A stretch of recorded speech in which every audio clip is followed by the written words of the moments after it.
and I'd like to share one real-life parable of sorts with you this morning. One day I walked into the cafeteria at church headquarters to have some lunch, and after getting a tray of food, I entered the dining area and I noticed a table at which all 3 members of the First Presidency were seated, along with one empty chair. My insecurities caused me to make a quick detour away from that table, and then I heard the voice of our prophet, President Russell M. Nelson, saying, "Alan, there's an empty chair right here. Come and sit down with us." And so I did.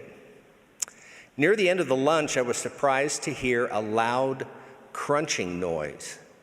And when I looked up, I saw that President Nelson had stood his plastic water bottle straight up and then flattened it and replaced the lid.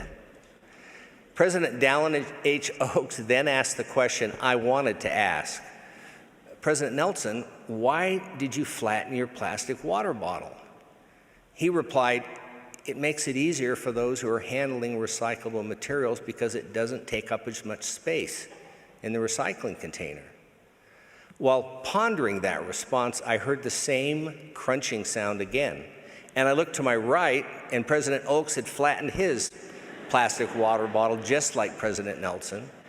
And then I heard some noise to my left, and President Eyring was flattening his plastic water bottle, although he had adopted a different strategy by doing it while it was horizontal, which took more effort than with the bottle straight up. And noticing this, President Nelson kindly showed him the bottle straight up technique to more easily flatten the bottle.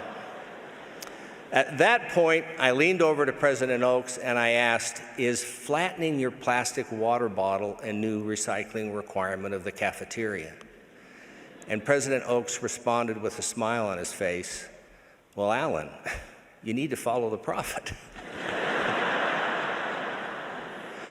Now, I'm confident that President Nelson was not declaring some new recycling-based doctrine in the cafeteria that day, but we can learn from the prompt response of President Oaks and President Eyring to President Nelson's example, and President Nelson's attentiveness to help teach those involved a better way.